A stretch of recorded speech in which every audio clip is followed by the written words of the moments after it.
بسم الله الرحمن الرحيم আসসালামু আলাইকুম ওয়া রাহমাতুল্লাহ।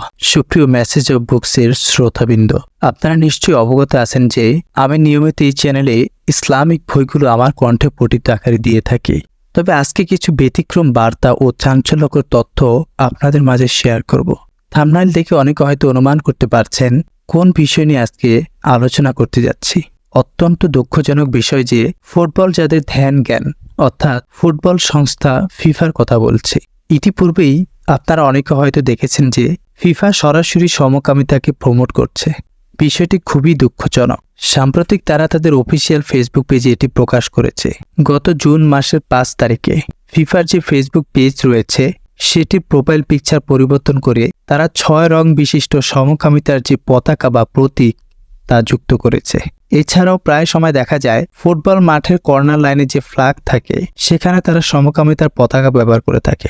আবার অনেক নামি দামি প্লেয়ার যাদেরকে আমরা নিজেদের আইডল মনে করি, যাদের জন্য খাওয়া দাওয়া ঘুম সবকিছু বিসর্জন দিয়ে থাকি, তারা সমকামিতার লোগোযুক্ত জার্সি গায়ে দিয়ে এটাকে সমর্থন করে। অনেক খেলোয়াড়ের সাথে তো আবার এমনও হয়েছে যে তারা সমকামিতাকে সমর্থন না করার কারণে ফুটবল টিম থেকে বহিষ্কার হয়েছে। এই তো কিছুদিন আগের কথা। ৩১ মে ২০২৪ তারিখে সময় টিভি একটি নিউজ করেছে ফ্রান্সের লিগ 1 টুর্নামেন্টে সমকামিতার বিপক্ষে গিয়ে নিষিদ্ধ হয়েছে মালির ফুটবলার মোহাম্মদ কামারা। এখন চিন্তার বিষয় হচ্ছে ফুটবল যাদের ধ্যান জ্ঞান তাদের কাছে প্রশ্ন, এবার তো ঈমান ও কুফরের মাসালা চলে আসলো। কোন পক্ষে অবস্থান করবেন আপনি, ঈমান নাকি ফুটবল সংস্থা ফিফাকে? এখনও কি রাত জেগে ফুটবল খেলা দেখার কারণে ফজর নামাজ পড়া থেকে বিরত থাকবেন, নাকি এখনও বলবেন ফুটবলের জায়গায় ফুটবল, ধর্মের জায়গায় ধর্ম? হায় আফসোস, কতটা দিন বিমুখ জ্ঞানহীন হলে মুসলমানের সন্তান এমন কথা বলতে পারে, সেটি ভাবনার বিষয়। এই তো সেদিনের কথা, চট্টগ্রাম বিশ্ববিদ্যালয়ে ইউসিএল ফাইনাল ম্যাচের খেলা দেখার দৃশ্য এটি। হাজার হাজার মানুষ রাত ১টা বাজে এই খেলা দেখার জন্য জড়ো হয়। প্রশ্ন হচ্ছে, কতজন মানুষ খেলা দেখার পর ফজর নামাজ আদায় করে ঘুমিয়েছে? খেলা দেখার জন্য হাজার মানুষ জড়ো হলেও মসজিদে ফজর নামাজে এক কাতার মানুষ খুঁজে পাওয়া যায় না। অথচ এখানে অবস্থানরত প্রত্যেক মুসলমানের জন্য ফজরের সালাত আদায় করা বাধ্যতামূলক ছিল। আমি হয়তো এই ছোট্ট ভিডিওটির মাধ্যমে আপনাদের বিবেককে জাগ্রত করতে পারবো না, তাদের গভীর চক্রান্তের হাত থেকে আপনার ঈমানকে বাঁচাতে পারবো না। কেননা আমি যদি আপনাকে সচেতন করার উদ্দেশ্যে আপনার বাড়ির দরজার সামনে দাঁড়িয়ে জোরে জোরে আপনার নাম ধরে ডাকতে থাকি, আর আপনি আমার কণ্ঠ শুনে ভেতর থেকে কোনো রেসপন্স না করে ঘুমিয়ে থাকার ভান করেন, তাহলে হয়তো আমি আপনাকে সারাদিন ডেকেই যাব, কিন্তু আপনার ঘুমন্ত বিবেককে কখনই জাগ্রত করতে পারবো না। অবশ্য আপনার বা আমার বিবেক জাগ্রত না হলেও তাদের মস্তিষ্ক জাগ্রত থাকে সব সময়। কিভাবে আমাদের ঈমান, আমল ও আখলাককে নষ্ট করা যায়, কিভাবে মুসলিম তরুণ প্রজন্মকে ধ্বংস করে দেওয়া যায় ফুটবল, খেলাধুলা সহ ইত্যাদি ফিতনা ফাসাদের মাধ্যমে।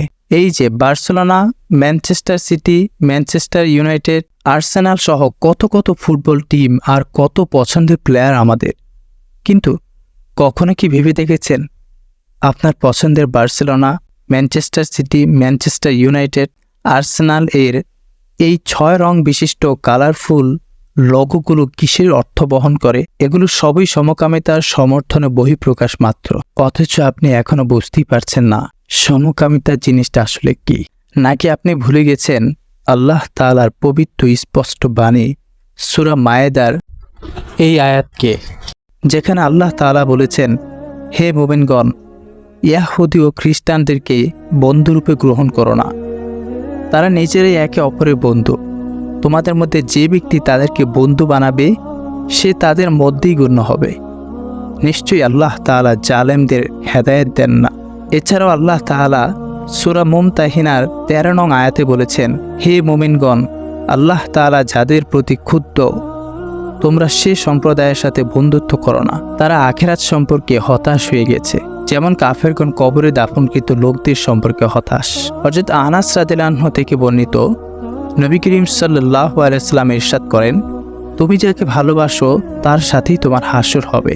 সহিহ বুখারী শরীফের ৩৪৮৫ নং এবং সহিহ মুসলিম শরীফের ২৬৩৯ নং হাদিস এটি।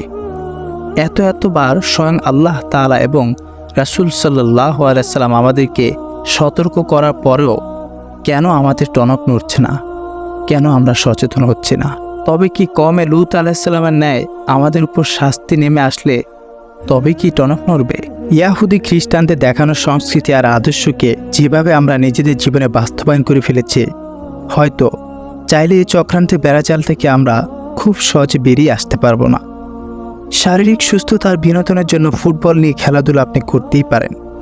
খোল দেওয়ার লক্ষ্যে সবাইকে পেছনে ফেলে তাদের দেখানো পথে আপনি অনেক দূর পর্যন্ত চলে যেতে পারেন, কিন্তু এতটা দূরে চলে যাওয়া কি আমাদের জন্য ঠিক হবে? যেখান থেকে ফিরে আসতে আসতে আমাদের নামাজ মিস হয়ে যাবে। তাদের দেখানো সেই পথ অনুসরণ করা কি ঠিক হবে যেখানে আমাদের ঈমান আমলের ব্যাঘাত ঘটবে?